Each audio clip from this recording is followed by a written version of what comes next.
కొంచెం సెటిల్ అవుతున్నాం అనగానే మనకు ఫస్ట్ వచ్చే థాట్ ఒక ఇల్లు కొనుక్కోవాలని. కానీ కొన్ని సార్లు మనకు ఈ కళనే మనం ముంచేస్తుంది. రీసెంట్ గా నేను ఒక ఇన్సిడెంట్ అయితే చూసాను. అండ్ నాకు తెలిసిన పర్సన్ ఒక 36-37 ఇయర్స్ లో తనైతే ఇల్లు ప్లాన్ చేశాడు. తను సేవ్ చేసుకున్న అమౌంట్ అండ్ బంగారం కూడా బ్యాంక్ లో పెట్టి డౌన్ పేమెంట్ కట్టయితే ఒక ఇల్లు అయితే తీసుకున్నాడు. ఇల్లు కొనడం అంటే మామూలు విషయం కాదు కదా, ఖచ్చితంగా మనం లోన్ కి వెళ్లాల్సిందే. లోన్ డ్యూరేషన్ వచ్చేసి 25 years. Just imagine, next 25 years తను ఏం చేసినా చేయకపోయినా ఆ లోన్ ఈఎంఐ మాత్రం కడుతూనే ఉండాలి.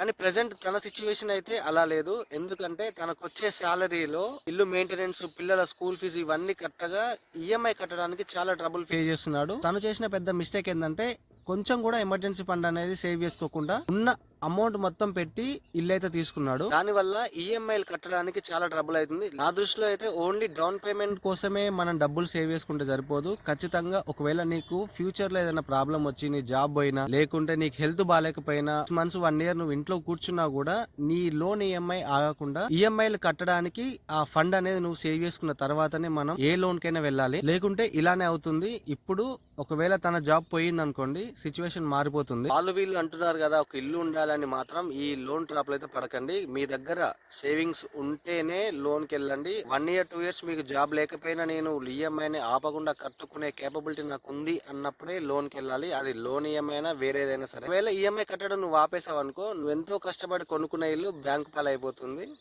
మన ఇంట్లోకి నుంచి బయటకు వచ్చేస్తాం.